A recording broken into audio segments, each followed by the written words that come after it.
बिस्मिल्लाहिर्रहमानिर्रहीम, अस्सलाम वालेकुम। डियर स्टूडेंट्स, उम्मीद है कि आप सब खैरियत से होंगे। My name is Adeel Mehboob, I am your computer teacher. आज की इस वीडियो में हमने चैप्टर नंबर 11 की एक्सरसाइज का क्वेश्चन नंबर 10 और 11 डिस्कस करना है। क्वेश्चन 10, 11 में दोनों प्रोग्राम्स हैं और इनको हम अपनी कंप्यूटर स्क्रीन पर परफॉर्म भी करेंगे कंपाइलर में, और इसकी आउटपुट भी देखेंगे और मैं आपको समझा भी दूंगा कि इनको किस तरह से हमने परफॉर्म करना है। क्वेश्चन नंबर 10 जो है ये आपका टेम्परेचर वाला है कि आपने यूज़र से टेम्परेचर लेना है और आपने बताना है अकॉर्डिंग टू द क्राइटेरिया जो कि बुक में उसने दिया हुआ है कि टेम्परेचर जो है वो हॉट है या कूल है या प्लेजेंट है। इसके अलावा क्वेश्चन नंबर 11 जो है वो स्टूडेंट से उसके ऑब्टेन्ड मार्क्स लेने के बाद परसेंटेज कैलकुलेट करते हुए हमने उसको उसका ग्रेड फाइंड करके देना है कि उसका ग्रेड क्या है। तो उम्मीद है कि आप इसको ध्यान से समझेंगे। तो चलते हैं लेक्चर की तरफ। डियर स्टूडेंट्स, आज हमने दो क्वेश्चंस करने हैं। एक एक्सरसाइज का क्वेश्चन नंबर 10 है और फिर एक 11, यानी 10 और 11 चैप्टर नंबर 11 के एक्सरसाइज के प्रोग्राम्स करने वाले हैं, क्योंकि दोनों क्वेश्चन प्रोग्राम्स के हैं और इन प्रोग्राम्स को मैं प्रैक्टिकली आपको स्क्रीन पर परफॉर्म भी करके दिखा दूंगा और मैं आपको साथ ही साथ समझा भी दूंगा।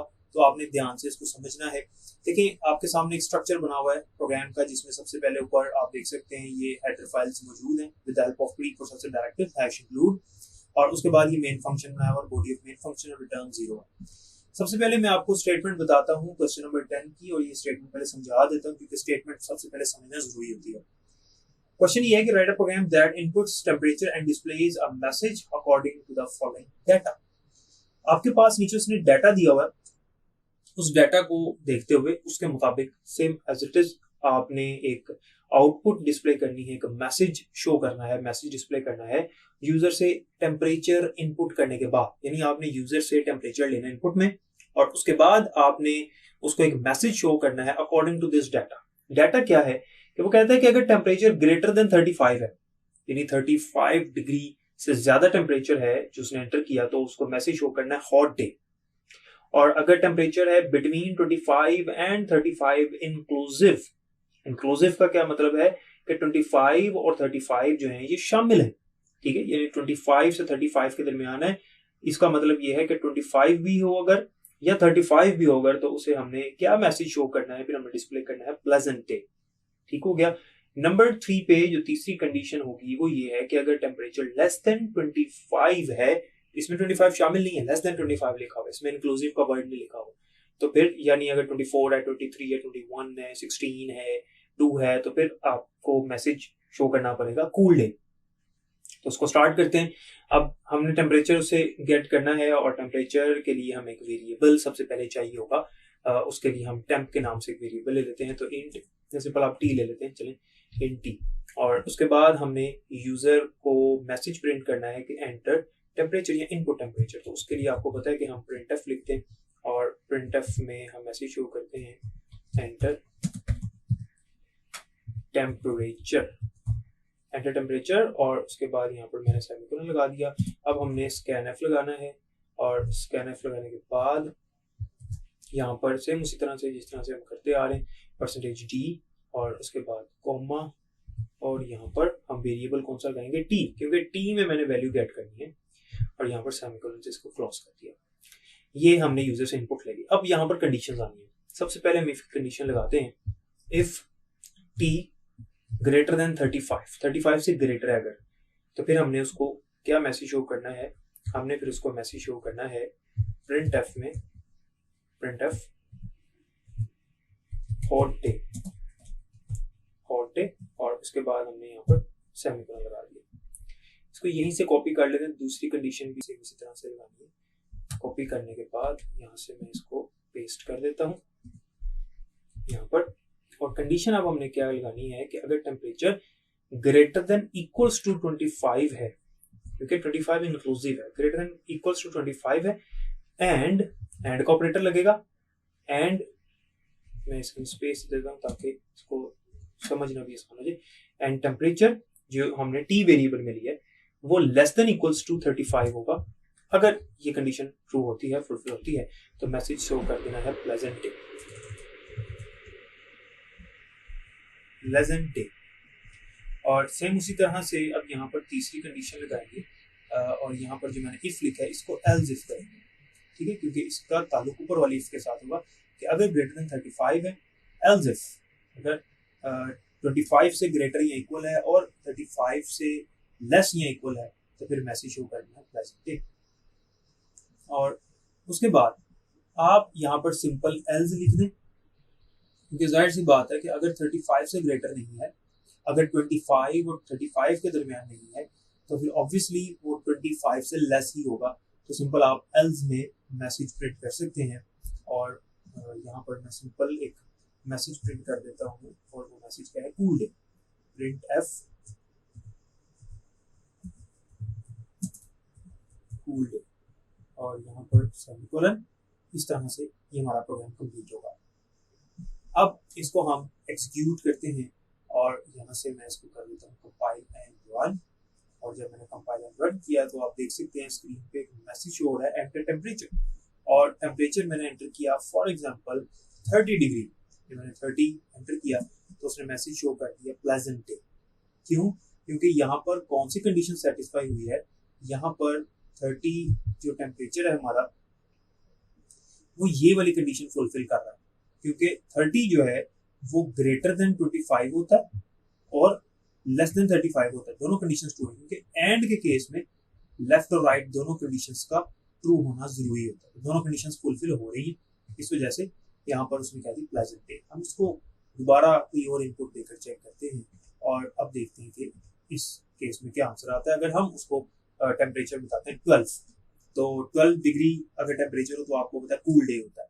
तो 12 जब मैंने एंटर किया तो देख लें वो कह रहा है कूल डे, क्योंकि इस केस में कौन सी कंडीशन फुलफिल हो रही है, ये वाली ट्रू तो हो नहीं रही, 35 से 12 ग्रेटर नहीं होता, 12 25 से 35 के दरमियान नहीं होता, दोनों फॉल्स हो गई। तो एल्स में उसने आना और मैसेज शो कर देना कूल डे। अच्छा, यहाँ पर एक और बात आपको बताता चलो, आपकी मर्जी है, आप यहाँ पर सिंपल एल्स लिखने की बजाय एल्स इफ की कंडीशन भी लगा सकते हैं। ये आपने ऑलरेडी पढ़ा हुआ है कि जरूरी नहीं है कि लास्ट पे एल्स हो, हम अपनी मर्जी से लास्ट पे एल्स इफ लगाकर कंडीशन लगाकर इफ एल्स इफ की स्टेटमेंट को एंड भी कर सकते हैं। जरूरी नहीं है कि लास्ट पे एल्स हो। तो मैं यहाँ पर कंडीशन सेम लगाता हूँ कि टेम्परेचर लेस देन 25, अगर लेस देन 25 तो अभी भी प्रोग्राम वैसे ही चल रहा है, लेकिन ये समझाने का मकसद ये है कि जरूरी नहीं है कि लास्ट पे एल्स हो, आप लास्ट पे एल्स इफ फिर लगा सकते हैं।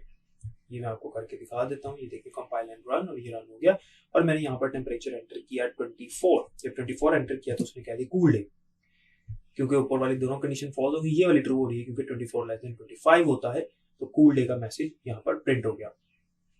तो इस तरह से हमारा ये प्रोग्राम वर्क करेगा। अब करते हैं क्वेश्चन नंबर 11।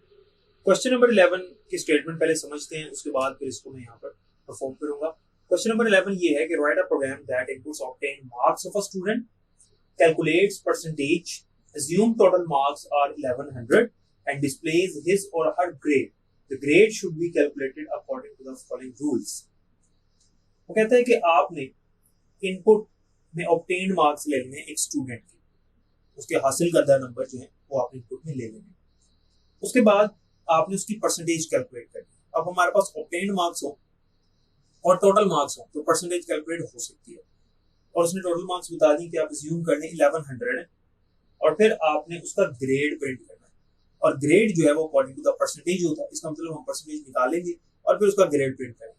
अब कितनी परसेंटेज पे कौन सा ग्रेड प्रिंट करना है वो उसने नीचे क्राइटेरिया दिया हुआ है, और क्राइटेरिया यानी जो रूल्स हैं वो ये हैं कि अगर मोर देन और इक्वल टू 80 यानी 80 या इससे ग्रेटर है अगर परसेंटेज, तो फिर ग्रेड आएगा A+।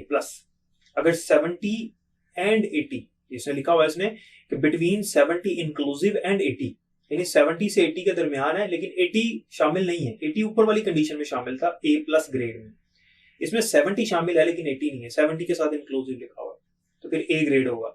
इसी तरह से बिटवीन 60 इंक्लूसिव एंड 70, 60 से लेकर 70 तक, 70 शामिल नहीं है यानी असल में ये 69 तक है, 60 से लेकर 69 तक तो फिर B होगा, एंड सो ऑन। इसी तरह से लास्ट वाली जो कंडीशन है वो है लेस देन 33, 33 से अगर लेस है तो ग्रेड होगा F यानी फेल होगा। तो इस तरह से हमने ये प्रोग्राम करना है। इसमें सबसे पहले स्टार्ट करते हैं, हमें वेरिएबल्स चाहिए होंगे और वेरिएबल्स देखते हैं हमें कौन कौन से चाहिए। इंटीजर एक वेरिएबल जो है वो हमें ऑब्टेन्ड मार्क्स का चाहिए, तो ऑब्टेन्ड मार्क्स जो है वो उससे हम ले लेते हैं मार्क्स के वेरिएबल के अंदर, और उसके बाद हमने एक परसेंटेज कैलकुलेट करनी है, और परसेंटेज चूंकि पॉइंट में हो सकती है तो परसेंटेज को हम यहाँ पर फ्लोट के तौर पर डिक्लेयर करते हैं, फ्लोट P में परसेंटेज कैलकुलेट करेंगे और उसके बाद पी पे कंडीशन लगाते हुए हम फिर उसका जो ग्रेड है वो प्रिंट करेंगे। तो मार्क्स हमने यूजर से लेने हैं। सबसे पहले तो टोटल मार्क्स उसने हमें दिए हुए हैं, तो मैं यहाँ पर प्रिंट एफ में यूजर से मार्क्स लेने के लिए उसका मैसेज प्रिंट करता हूँ, एंटर ऑब्टेन्ड मार्क्स, और यहाँ पर सेमीकोलन, और फिर स्कैन एफ में उससे हमने मार्क्स गेट करने हैं, और उसके लिए हम लगाएंगे परसेंटेज टी और यहाँ पर कोमा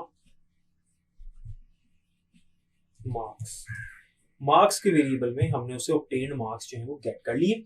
अब हमने परसेंटेज कैलकुलेट करनी है। उसके लिए हमने क्या करना है कि P is equals to obtained marks किसमें है, मार्क्स में, मार्क्स मल्टीप्लाई बाय 100 और डिवाइडेड बाय टोटल मार्क्स कितने उसने कहा है ज्यूम करने 1100। अब इसके लिए बेहतर ये है कि हम यहाँ पर ब्रैकेट प्लेस कर दें ताकि पहले ब्रैकेट सॉल्व हो जाए, उसके बाद वो डिवाइड हो जाए 1100 से, और फिर हमारे पास यहाँ पर जो परसेंटेज है मार्क्स के अकॉर्डिंगली कैलकुलेट हो जाएगी। जब हमने परसेंटेज कैलकुलेट कर ली, अब हमने यहाँ पर कंडीशन लगानी है। कंडीशन क्या है, फर्स्ट कंडीशन है हमारे पास, इफ P यानी परसेंटेज जो है, if P greater than equals to 80 शामिल है इसमें, greater than equals to 80, then print F, फिर कौन सा ग्रेड हमने प्रिंट करना है, फिर हमने प्रिंट करना है A प्लस, फिर हमने A प्लस प्रिंट करना है, तो A प्लस मैंने प्रिंट कर दिया। फिर इसी तरह से मैं इसको कॉपी करता हूँ ताकि हम इसको जो है वो कॉपी पेस्ट करते चले जाएं आगे भी जाके।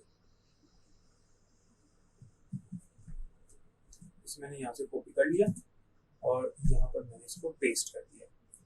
यहाँ पर हम कर लेते हैं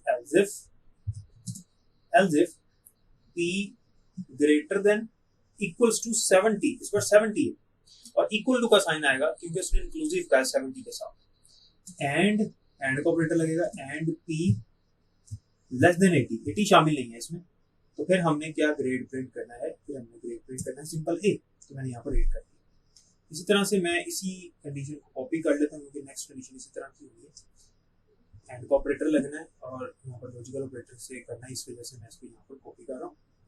और यहाँ पर अब हमने क्या करना है, P greater than equals to 60 and P less than 70, अगली कंडीशन ये है, अगर ऐसा है तो फिर ग्रेड, यानी अगर ये परसेंटेज है तो फिर ग्रेड होगा B।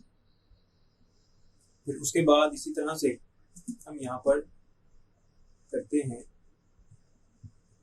P greater than equals to 50, इस पर 50 से 60 तक, 50 से 60 तक हमारे पास, लेकिन 60 शामिल नहीं है तो इसलिए यहाँ पर इक्वल का साइन लगाएंगे, और ग्रेड होगा हमारे पास C।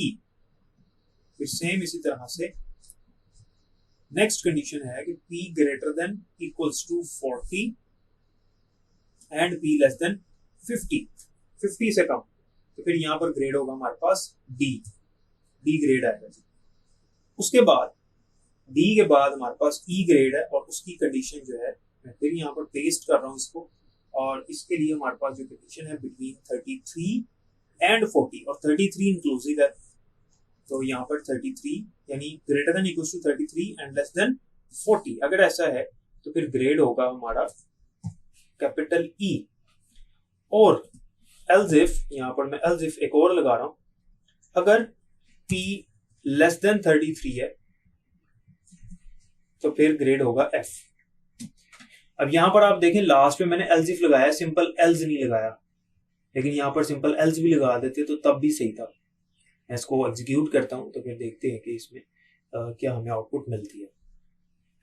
इसको कंपाइल एंड रन करते हैं, इसमें कोई एरर नहीं आया, सक्सेसफुली कंपाइल हो गया। अब ऑब्टेन्ड मार्क्स जो है वो एंटर करने हैं।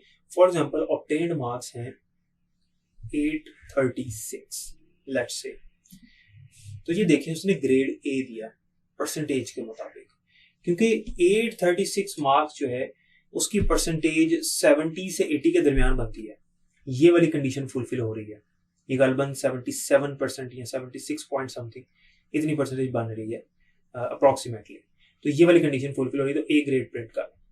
इसको हम दोबारा एग्जीक्यूट करते हैं और डिफरेंट इनपुट्स देकर चेक करते हैं, और इस पर हम मार्क्स एंटर करते हैं, फॉर एग्जांपल 500, और 500 मार्क्स पे जो है वो कंडीशन कौन सी फुलफिल हो रही है, ये वाली D वाली। यानी 40 से 50% के दरमियान इसकी परसेंटेज बन रही है, 40% से 50% के दरमियान, तो इसलिए डी ग्रेड प्रिंट हो रहा है। अब यहाँ पर हम करते हैं, अब मार्क्स उसको देते हैं 300, let's say entered marks are 300 और 300 पे ग्रेड एफ आ रहा है। क्यों? क्योंकि 33% से लेस जा रही है परसेंटेज, क्योंकि टोटल मार्क्स 1100 है तो 33% से वैसे ही लेस है, तो ये ग्रेड एफ आ रहा है।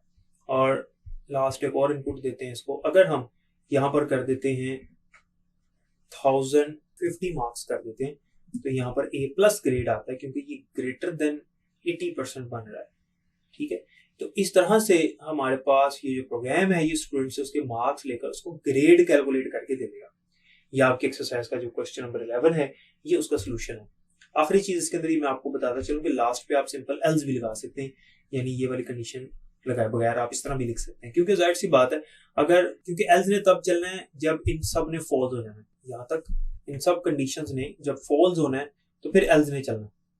तो अगर परसेंटेज 80 से ग्रेटर या इक्वल नहीं है, 70 से 80 के दरमियान नहीं है, 60 से 70 के दरमियान नहीं है, 50 से 60 के दरमियान नहीं है, 40 से 50 के दरमियान नहीं है, 33 से 40 के दरमियान नहीं है, तो ऑब्वियसली फिर बचता है हमारे पास 33 से लेस। तो जब ये कोई कंडीशन ट्रू नहीं होगी तो ऑटोमेटिकली इधर आ जाएगा एल्स में और एफ प्रिंट कर देगा। तो मैं यहाँ पर इसको दोबारा कंपाइल एंड रन करता हूँ। यहाँ पर मैं जो है वो मार्क्स एंटर कर देता हूँ 250 और एंटर करके देख लिया एफ। तो अब भी वो ऐसे ही करेगा। तो आपकी मर्जी है, आप एल्स इफ लगाकर कंडीशन लगा दें या सिंपल एल्स लगा दें, it's totally up to you. आप दोनों सूरतों में इस प्रोग्राम को इस तरह से चला सकते हैं। तो उम्मीद है कि यहाँ तक आपको समझ आ गई होगी। डियर स्टूडेंट्स, जैसा कि आपने देखा कि क्वेश्चन नंबर 10 और 11 को हमने किस तरह से सॉल्व करना था, इसका सोल्यूशन क्या था, मैंने आपको प्रैक्टिकली परफॉर्म करके उसकी आउटपुट भी दिखा दी और हर तरह की जो पॉसिबल इनपुट्स हैं जो यूज़र दे सकता है वो भी एंटर करके आपको बता दिया। उम्मीद है कि यहाँ तक आपको समझ आ गई होगी। बाकी जो क्वेश्चन नंबर 12 रह गए वो हम इंशाल्लाह नेक्स्ट लेक्चर में पढ़ेंगे। तब तक के लिए मुझे इजाज़त दें, अपना ख्याल रखिएगा। अल्लाह हाफिज़।